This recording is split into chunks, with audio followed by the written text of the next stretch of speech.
Movers sur TV Finance et on va parler de valeurs à présent. On retrouve Bernard Pradeclos, trader pour compte propre. Et focus ce matin sur 3 poids lourds du CAC. On commence avec une pétrolière Total. Le pétrole est en baisse encore ce matin.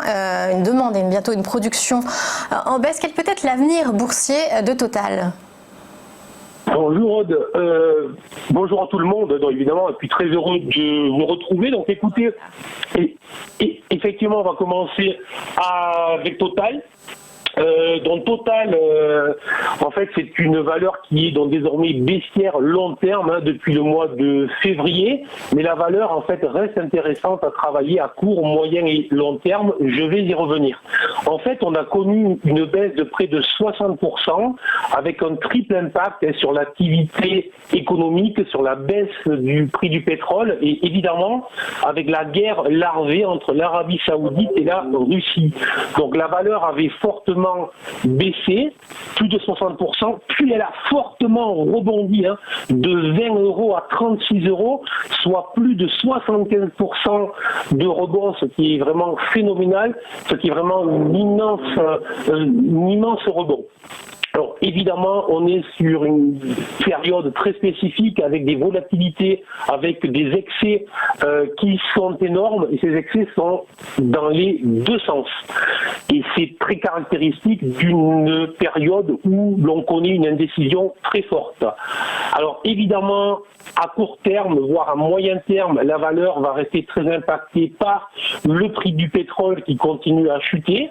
Mais ce que l'on constate, c'est qu'elle résiste plutôt bien, alors que le prix du pétrole ne fait que chuter. Donc, dans une optique très spéculative, je serai acheteur dans une large fourchette qui est comprise entre 25 et 29 €, donc en dessous du prix que nous avons aujourd'hui. Donc, on reste très calme, très patient, on surveille autrement dit des replis, et dans une optique de moyen long terme, là aussi j'aurai un objectif d'un retour au-dessus des 38 €. Bernard, mais est-ce que le Total a une carte à jouer parce que le WTI américain est beaucoup plus bas ce matin que le Brent européen? Est-ce que ça veut dire qu'une compagnie pétrolière européenne peut s'en sortir mieux qu'une pétrolière américaine comme Exxon ou Chevron?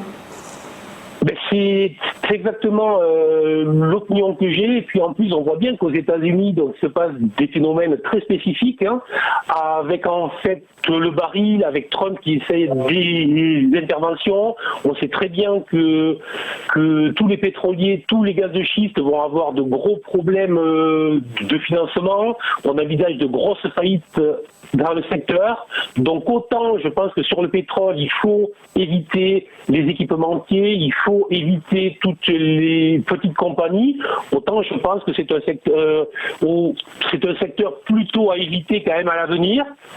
Hormis pour Total, qui reste une entreprise remarquable et qui en plus, il ne faut surtout pas l'oublier, va avoir dans les mois, les trimestres, les années à venir une orientation de plus en plus verte, puisqu'elle investit de plus en plus dans les énergies vertes, dans le renouvelable. Donc voilà, c'est une valeur que je trouve très intéressante.